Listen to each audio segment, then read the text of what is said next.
What's up, everyone? Dom here for another Friday live stream. This is not being recorded on the day that these details were originally planned for live stream.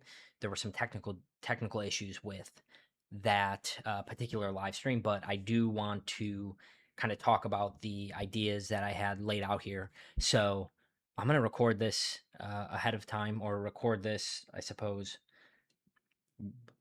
beyond when it was meant to be recorded. And yeah, I'm just gonna kind of jump into it. And this is being recorded 2 weeks after the initial details of this live stream were documented. But I'm gonna carry forward some of the things that are more that transcend the 2 week period, that are also important. I still want to kind of talk about in um, but I still kind of want to just want to put forth.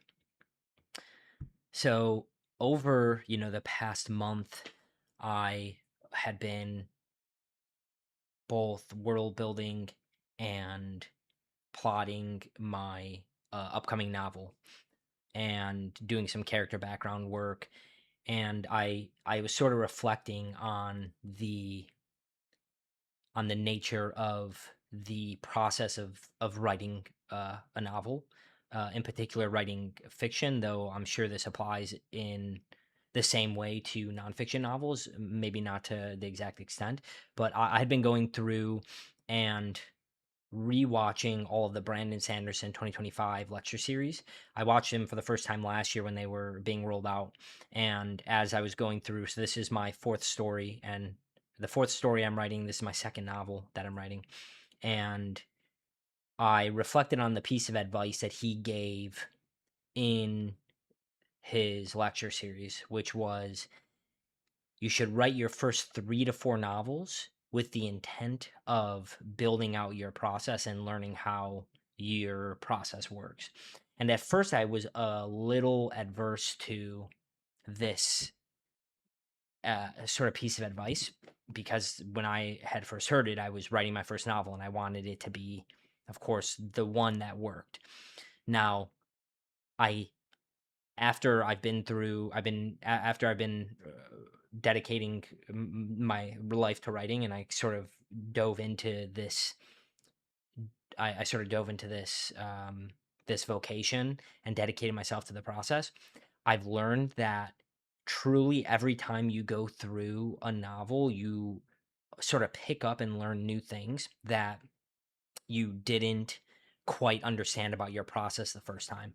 And I think this sort of will fall, like, people fall on a spectrum. And honestly, so far as I've been writing my stories, I don't know that there will be a point where my process stays dead set in stone. And even if it does, that may take tens of years to get to.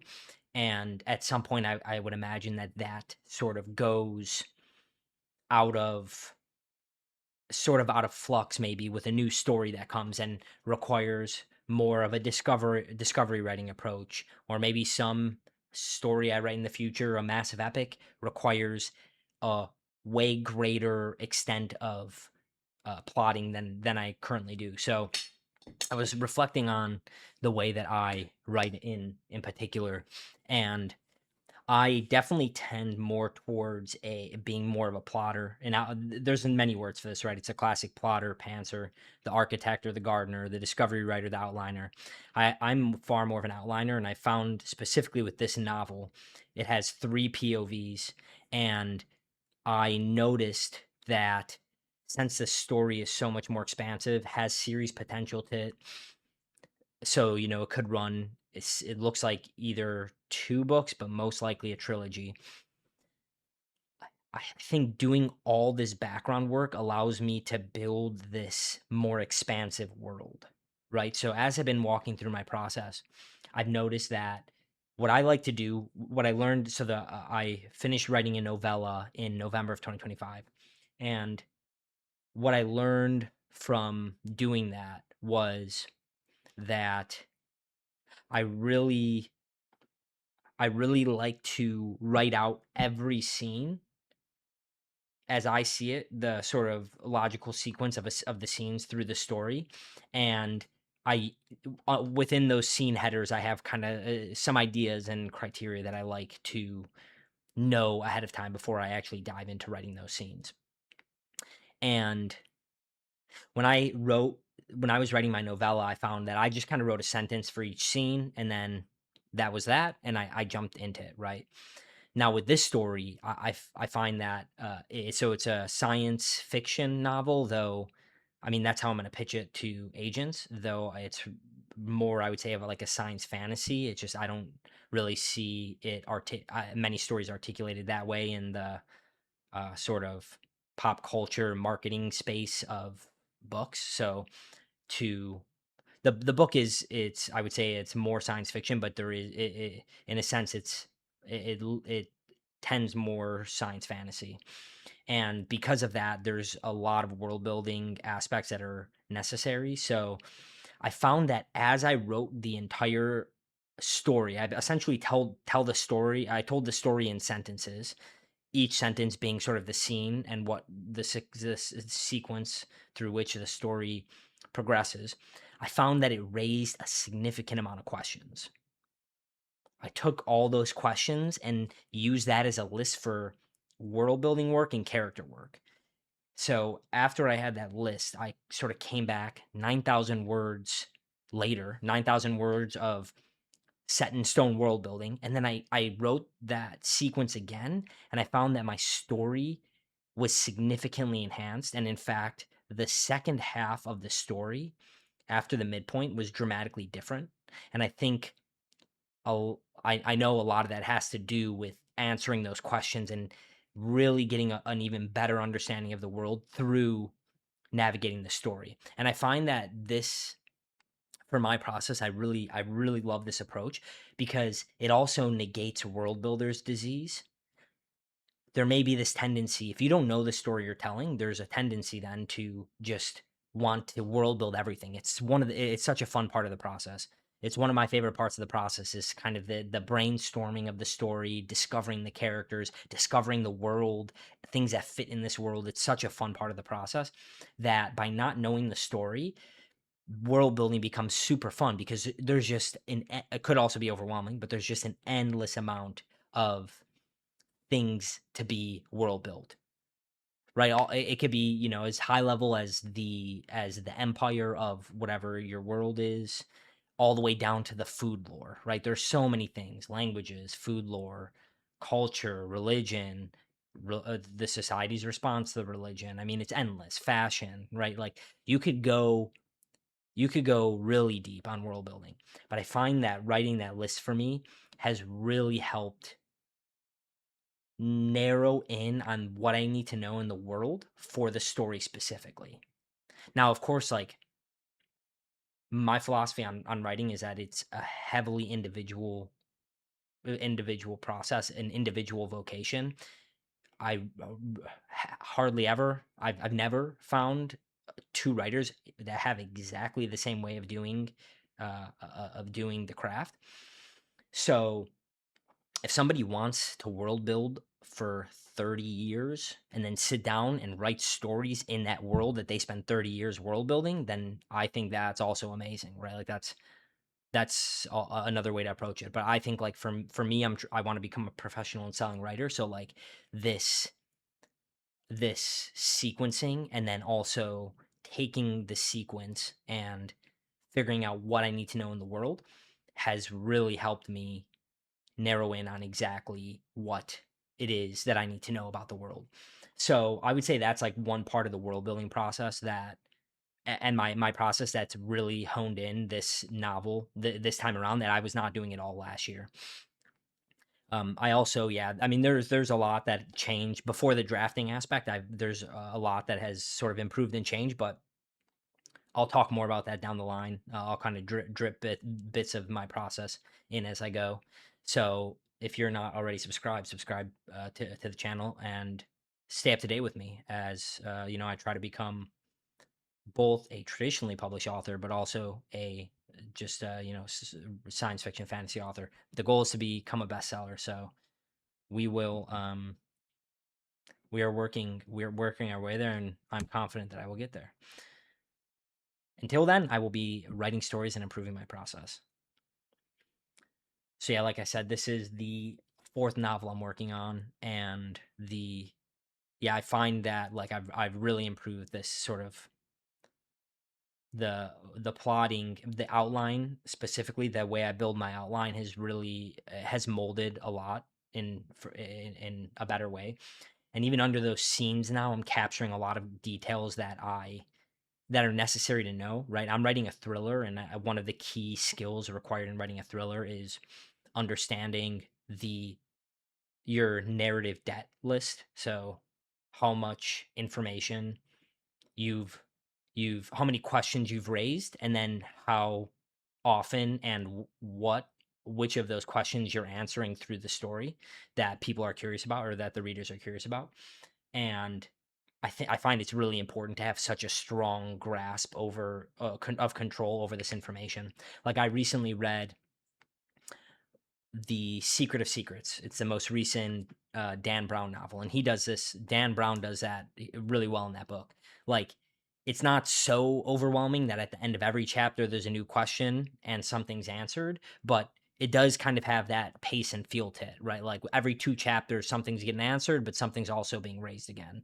So it's kind of this and I do think he paces it really well, because you also have a chance to there are moments where it just kind of breathes a bit, so you're not also being overwhelmed with more and more questions, or being dropped more and more information that makes you more curious. So I find that planning on the front end, I'm hoping for this time, I'm really hoping that the planning on the front end makes my structural revisions a lot less overwhelming. So yeah, I'm curious to see how that sort of how that results on the back end of this novel. And yeah, again, just stick around and you'll find out, because I will talk through it as as I reach that part of the process. I'll be live streaming later today on, but by the time this video's out, I would have already live streamed on February 6th about um my s- current stage in the process, which is drafting. So yeah, I think like just to kind of close that, revisiting that his lecture series, and like his advice on his advice on sort of writing through four, I forget what he says, 3 to 4 novels, or 3 to 4 novels, and trying to get the fifth published. I like I'm really understanding why that piece of advice is there. And even I think he even mentioned in the his lecture series that sometimes the if you publish the first book, it could be a curse, because you haven't learned your process, and now you have all this pressure to release books, but you don't really know how to iterate, or yeah, how to iterate your process so that you can reliably produce book after book after book, which is the job of a selling author. So if that's why you're going into it, which is like the reason I'm going into it, is because I want to produce book after book after book, right? Like that's my goal, is to become a selling author. So like there's a necessity to understanding and having a good grasp over your process, so that you can continue to put book after book after book out. So yeah, it was interesting returning to that his lecture series, because it really reminded me of how first he's been in the game for so long, and clearly I mean he teaches he teaches writing, he teaches science fiction and fantasy course. So he's also studying story, and it's just amazing how close to first principles he's gotten in his understanding of story, which is just yeah, it's amazing to watch. Even if you're not somebody who's particularly interested in becoming an author, it's if you like watching people who are really passionate about if you like watching people talk about the things that they're really passionate about, that is a really good YouTube series for you to listen to.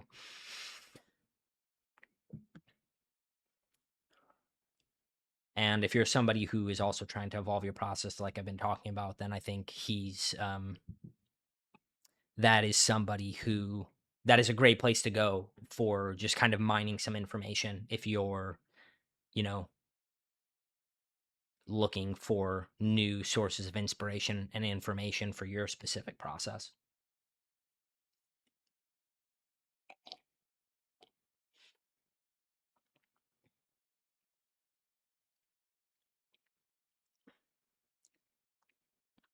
Now, for me with this story, one thing that I found is this story has been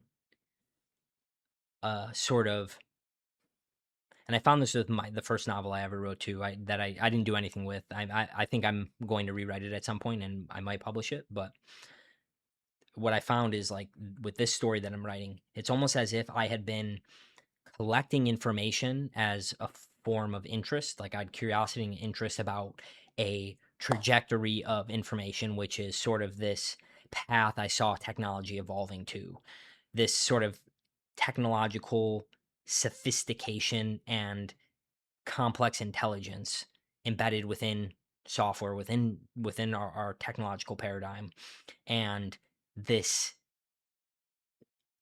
incoming mentality of integration with that technology.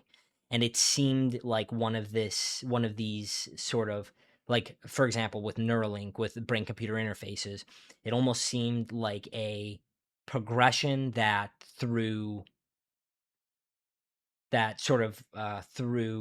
cultural and societal forces would be adopted by many people given the sophistication and capabilities of this integration. And what happened was I had been watching that play out over a long time, over a long period of time, and I thought to myself, like, it seems like that is the way it's going, and logically speaking, it made sense. Being that the argument being something like, if the technological paradigm that we are creating is far outcompetes us in every single domain that we are capable at, which is like a real argument being made in the space of AI, then the logic would follow that we should integrate with technology to therefore stay ahead of it. Now, it was a sort of idea that didn't feel right. Like intuitively, it did not feel right to me, but logically, it seemed like it was hard to argue with that kind of argument. And it raised this question of, like, in an era of a significantly advanced and intelligent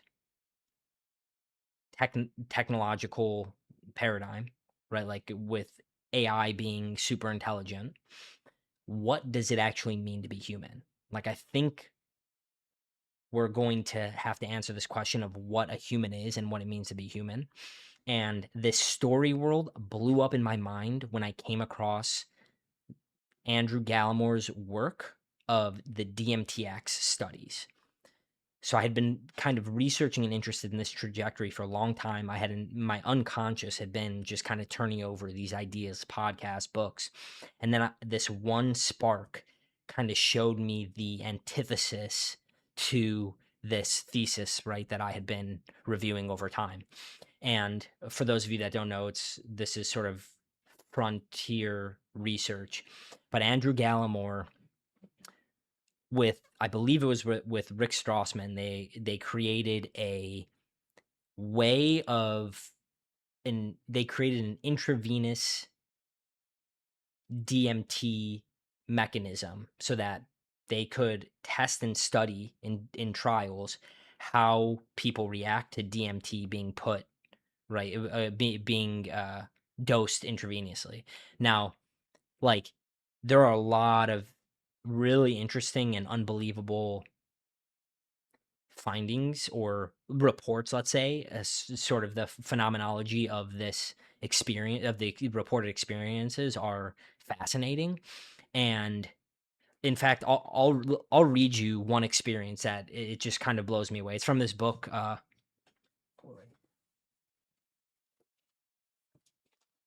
Illustrated field guides to DMT entities. Shout out to David J. Brown and Sarah Finn Huntley, the authors of the book. So let me just kind of read you. This is somebody from a DMTX study.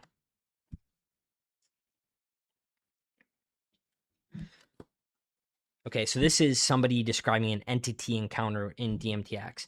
Now, for those of you unfamiliar with the sort of experience and phenomenology of DMT, um, I'm not speaking from experience, but the described phenomenology is that people sort of have this like vibration and kind of ring in their ears, and the world around them dissipates and they are sent through this kind of tunnel, and it's as if they're like a mote of consciousness floating in this complex geometrical space, and they come across variety of entities that this book has done a good job of kind of relaying. And this is, I'll just read one experience.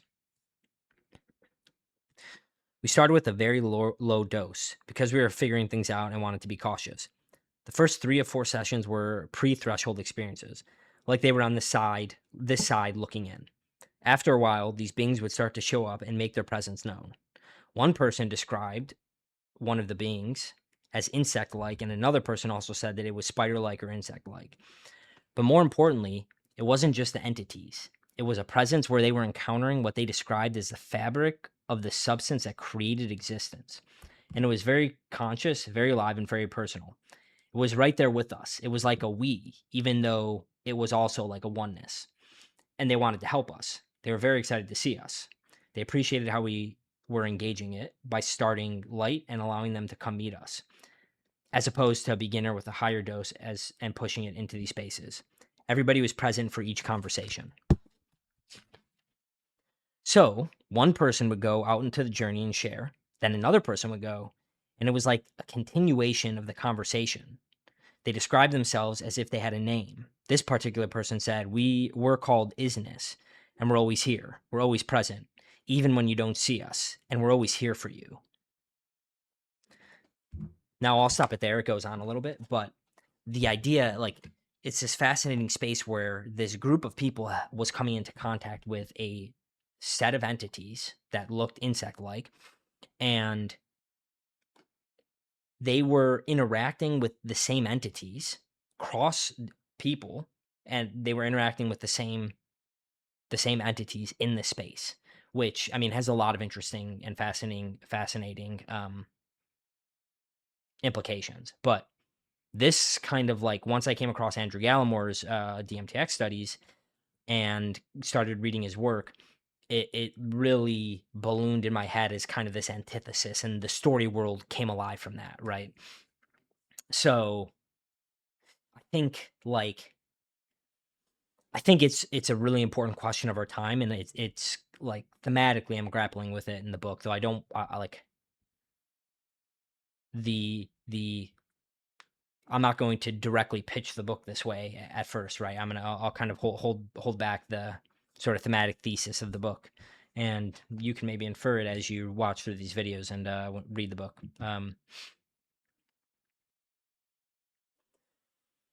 So yeah, I'm going to explore those kind of ideas in the current novel I'm drafting. Now this was a couple weeks ago, but I watched an interview of Google DeepMind's CEO. Google DeepMind is the AI research branch of Google, and Anthropic's CEO Dario Amodi. He also was part of this conversation, and the conversation was called "The Day After AGI." Right, AGI, artificial general intelligence. There's a lot of muddied definitions. My favorite definition is from another great Substacker, Alberto Romero, who I think I got that right. Who I think is the way he describes it, which I really like, is an AI who's smarter than every human and is never dumb is never dumb at any times. Something along those lines. So it's essentially when AI becomes generally intelligent, more sophisticated in their intelligence across across every set of human domain, or every set of human intelligent domain, and never make dumb mistakes in those given domains, essentially. So now they even in the video, the moderator framed the fact that this is the title is a little misleading. It's kind of getting ahead of the fact, but I mean, I still think this there still is this open question about what and how AI is going to progress. Like, the uncertainty of it is, I think, what is really interesting, because maybe it hits a wall and it kind of caps out where it is right now. And that's what AI is, right? Like, we'll get these slow progressions over time, but they will stop. The progressions will at some point very subtly increase, so that we have this amazing intelligence that can do a lot of great research and work for us. We can outsource the mundane things we don't want to personally do ourselves and focus our time on the creative work, and it will subtly increase. But there's this worry that there's going to be a really fast takeoff and it becomes a significant form of intelligence that kind of starts taking jobs, right? There's a big disruption in the world. It takes jobs. It can be used and wielded for harm, also for great good, but it could really have an effect on human labor markets. And it reminded me, like, right, there are a lot of people who there are a lot of takes on this, but I had this frontier letter I wrote called "Navigating an Uncertain Future: Why Right Now is the Best Time for a Passion Project." And I think, like, the argument I essentially made in there was that a passion project, what we call a passion project, is an interest of ours guided by an intuition and curiosity, which I think is an intelligence that might not be accessible th- to the space of bits, let's say, the electronic space, the software space. I think it may be the case that intuition and interest is unique to the sort of intuitive drive and intuitive intuition pointing in a direction is a unique human experience. Now, if that is the case, which I think it might be, then following that passion project would potentially give you guide you by some intelligence that perce- perceivably has a greater foresight into the future than yourself. Else, why would it guide you in a given direction?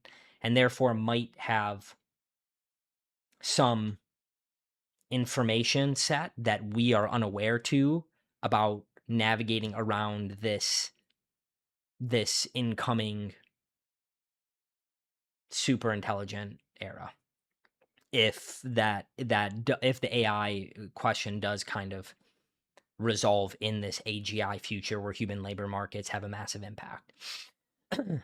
Now, for me, like, I also wrote a piece called "Connecting the Dots," and I kind of pointed to Steve Jobs' Stanford commencement speech, which he sort of he laid out the story, and kind of the his argument was essentially that you could only connect the dots backwards, and therefore you need a faith in something, right? And that faith is this sort of he as he pointed to in that commencement speech as well, was that, like, it was this guide from intuition.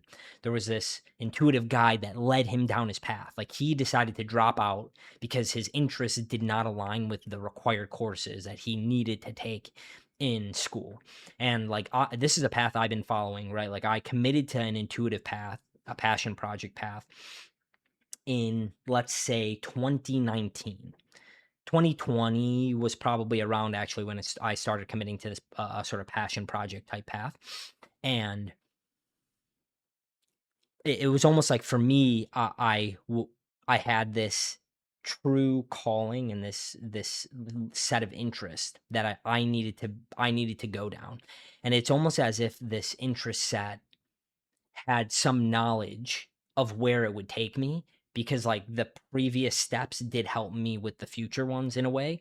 But like I never in if you asked me back in 2020, 2021 if I would be writing fiction, I would probably say I don't think so. Like I've had the idea to write fiction at points in my life, but at first it started as creative nonfiction writing on Substack. Before it was writing, I wanted to like I started streaming on Twitch, right? Like I was just kind of stumbling my way through this like intuitive space, really coming to myself and learning more of these technical skills along the way, right? Like I wouldn't know how to navigate a setup like this, technically speaking, if it weren't for those kind of projects that I went through and those ideas that I was grappling with at the time. So that's a kind of like I think it's the one thing that is overlooked in the AI conversation is what exactly is it that humans have which AI doesn't, that we can call upon and use to help guide us through this uncertainty, right? It doesn't seem like logic is the way to go. Like it seems like, and again, kind of calling back to what I was discussing. Like the logic. If you were to argue logically speaking, you probably would come to maybe some of this sort of this argument that integrating and outsourcing to the technological realm is the best way to go, the most efficient, best way to go. Now, of course, you can make a logical argument for the more intuitive aspects as well. Like it's not that logic doesn't live in that realm, but I think when it comes to these conversations, there's just a mystical way, let's put it, that most people are averse to, given the era we grew up in. But I think it might be that the source which is necessary to wield as we kind of guide through this era of AI. And kind of if that's completely wrong, well, at least you followed something that was interesting to you and you had a fun journey, right? And that's kind of how I feel right now about writing fiction. Like I feel very strongly about this path. I feel very strongly that this is what I want to dedicate my life to. And yeah, I don't know, it's no wonder. I mean, I guess a point of evidence, like it's no wonder to me that AI is, well, it's I should say it's curious to me that AI is being trained on words struggles at creative writing and writing fiction. And I think there's like, I think it might be that that is something that turns out to be a unique human trait, right? Maybe writing in general, right? Like some emotional, there's some latent emotional output that is embedded in art, which I think is like maybe inherent to art as a subject.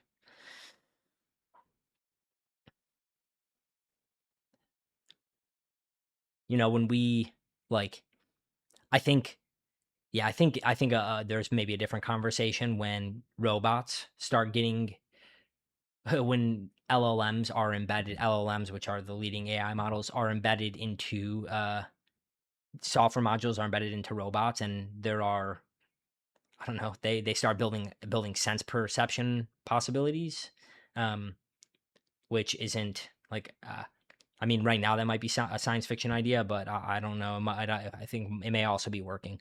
Um, and maybe at that point there's a different conversation. But like I said, ultimately, if it's not clear, I'm fundamentally an optimist, and I don't think then that intelligence would lead me astray. And if it did, and if it does, well, I had a great journey, and that's that. So with all that, that is what I had planned for today. But before I finish, this is where I would typically do Q&A. And what I will do is, since there are no people to ask questions, I will ask myself a question. So this is a question from past me. Where do your ideas come from for stories? So this is like when I was talking about process earlier in the video. This is one of those areas where I've developed a really, I think, solid grasp on my idea pipeline. Let's say. So I think the base for ideas is the base I have for ideas is that ideas are not something that is entirely human created. In fact, I think like ideas themselves may be an intelligence, and I would actually probably argue that they are. But the idea being that ideas come to people rather than people creating ideas. Now, as a result of getting an idea, you could develop further ideas or get more ideas as you kind of walk that initial seeds idea the idea line that kind of comes from that initial seed. But I think what's first important is that to get so ideas come to you, you need to be present in your environment, whether that's in right the information space. If you're captured in a book, you're truly reading that book and you're not thinking about some conversation you had 2 weeks ago that's still bothering you.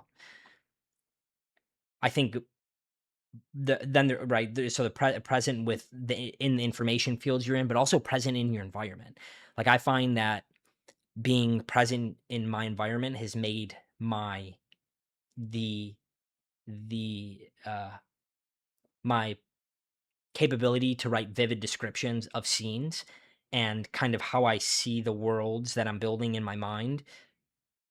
The more present I am in public space or in physical space, the easier it's been for me to kind of write very vividly. So I think there's almost like a prerequisite to getting for me getting my ideas, and that prerequisite is being extremely mindful, which to me looks like I have daily exercise practice, and then immediately followed by a daily breath work, meditation, and prayer practice, because it really helps me kind of hone in on that sort of presence with in settings, in conversations, in the idea space. Then there's a necessity to capture it. So, right, I kind of see it as like you surround yourself with sources of information that are interesting to you, and it seems that ideas come, but then you need a way to capture it so that they're not lost and they're not stuck, right? Like I have many ways that I capture my ideas. I text myself ideas. I have physical notebooks that I go around with, and I jot down ideas. And really anywhere, like it's usually through my phone and then in those little books. Now, those ideas that I capture, they are across many domains. It could be a world building aspect. It could be a character. It could be a setting. It could be a plot. Um, it could even be process ideas and process improvement ideas.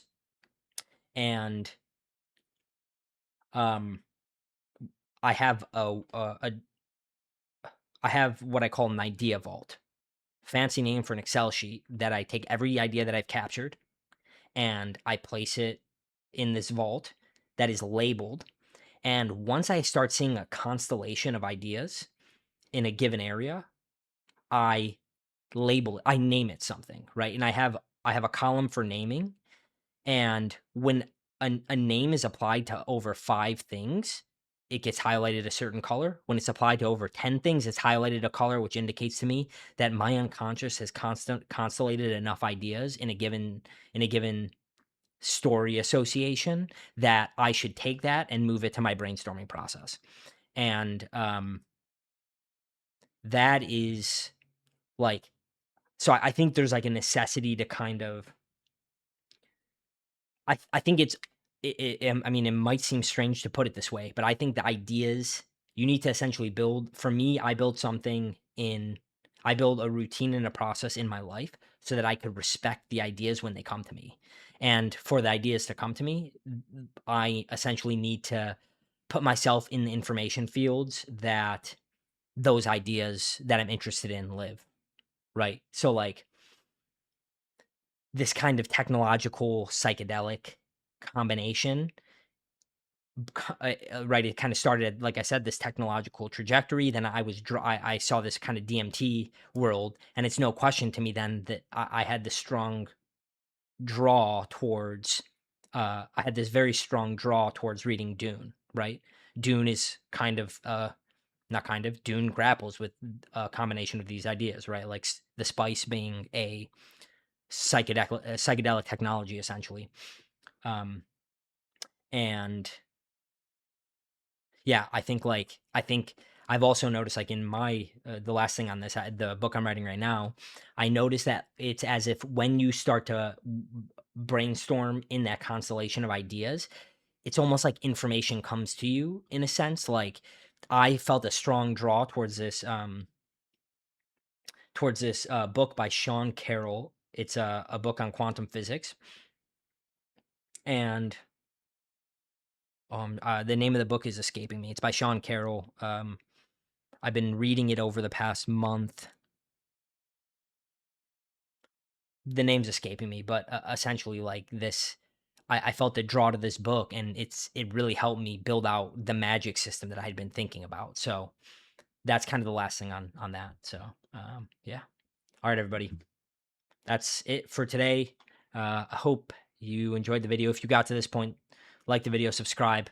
I'll be releasing videos like these and clips from these videos every 2 weeks. And if you want to be here on live stream to listen to me do this live and ask some questions, feel free to get a Substack, subscribe to the Frontier Letter. Links will all be in the description. You can find it on my channel. Just Google the Frontier Letter Substack and subscribe. And yeah, catch me at 4:30 Central on the first and third Friday of every month. Boom. All right, everybody. Take care. Have a great one.